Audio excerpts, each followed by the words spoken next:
Back into Thursday as Harry and Meghan continue their tour of BC as their newly redesigned website is creating some controversy. Here with the latest, our royal insider, Patricia Treble. Patricia, good morning. Good morning, Jeff. All right, Harry and Meghan in Whistler. Yep. What is the latest when it comes to this visit here to Canada? How's it being received? So, 3-day visit. It's the one-year countdown to the Invictus Games that are going to be Vancouver Whistler next year. And isn't this the way you want to spend your Valentine's, you know, with a media pack following you around? Waiting to see if you're going to fall down on a hill. So they were in Whistler. They were doing adaptive. There's going to be all sorts of winter sports this time. So adaptive skiing. And Harry, you know, he's the guy. He got into the seat. I'm going to say it looks incredibly difficult. So they've got the teams from all around the world because a lot of these people have never done winter sports before. So learn how to do the winter sports. Today, they're going to be in the sliding center at Whistler, and that is because one of the sports is skeleton. And I double-checked which one's skeleton. Skeleton is the one where you're head first on the sled going down the ice. And I'm going to be honest, no. I have a feeling Harry may not try that one. Maybe Meghan will do it. So, exactly. I'm thinking, you know, he can't have all the fun. Want to talk to you also about what we were talking about on the show yesterday, and that is the relaunch of their website and the controversy surrounding the coat of arms that you see on the center, right there in the top of it. Exactly. So, look, it's been 4 years since I've left the Royals. You know, you have to keep redesigning. You have to keep refreshing your brand. And so they did the relaunch of the site.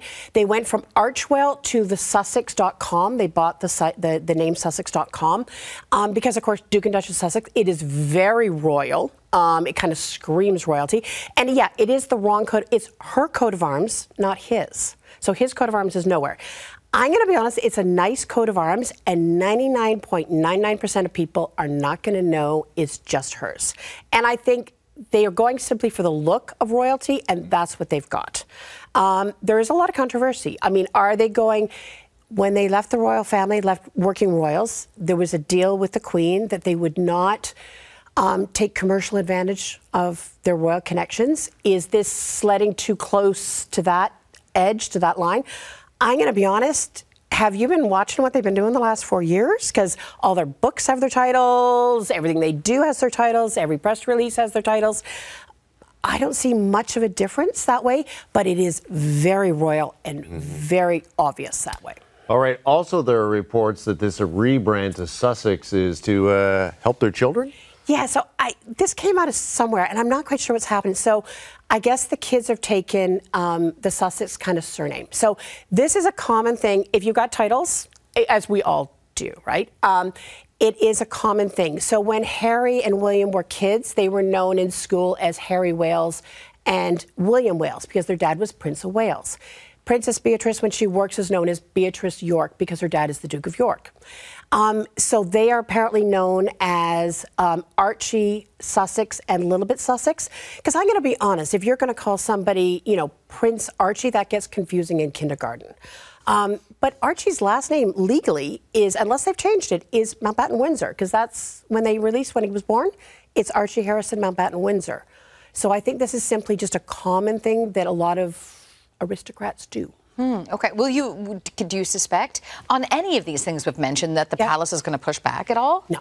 Okay. No, I don't think the palace is going to push back at all. They're your private royals. That thing has sailed.